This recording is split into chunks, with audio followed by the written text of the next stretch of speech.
Hello, my name is Patrick Kelly. I'm Director of Governmental Affairs for Palmetto State Teachers Association.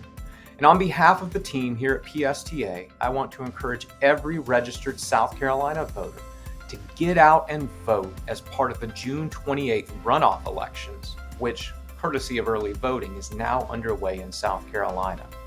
Now, the party nominations for many of the offices that will appear on the general election ballot in November were settled with the June 14th primary elections. And PSTA would like to congratulate every candidate who secured their party's nomination for office on June 14th, as well as thank every candidate that appeared on the ballot on June 14th for their willingness to serve our state by standing for elected office. But in some important races, no candidate secured 50% of the vote on June 14th, which necessitates a runoff election between the top two vote getters. Those races include the statewide Democratic nomination for a seat in the U.S. Senate, 6 different seats in the South Carolina House of Representatives, and from an education policy standpoint, most importantly, the Republican nomination for State Superintendent of Education. The critical importance of Superintendent of Education to our state's education system has been on clear display as students, families, and educators have navigated some immense challenges in recent years.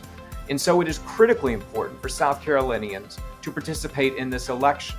And while votes are always important, they carry special weight in a runoff election due to traditionally low turnout. And history can be a guide here.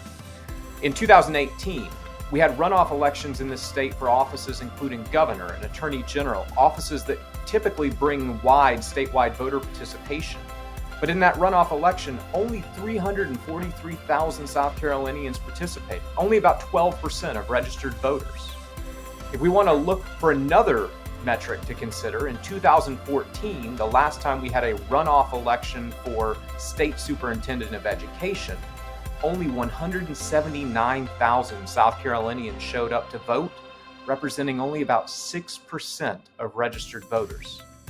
Simply put, the office of State Superintendent of Education is too important to the future of the children of South Carolina to be decided by only 6% of the electorate. And so regardless of what your role is or what season of life you're in, it is critically important to the future direction of our state that your voice is heard as part of the runoff election process. Now, you can vote now from 8:30 to 5 on June 22nd through June 24th through the early voting process that was established this year by a change in state law. To find where to vote, go to scvotes.gov/early-voting to find an early voting location in your county. Or you can vote between 7 a.m. and 7 p.m. on Tuesday, June 28th at the voting precinct that you would typically vote at for a general election. And you can find that location by also visiting scvotes.gov. Regardless of whether you vote early or whether you vote on the 28th, please take a moment to let your voice be heard in this critically important election that will mean so much to the future direction of educational opportunities for students across the state of South Carolina.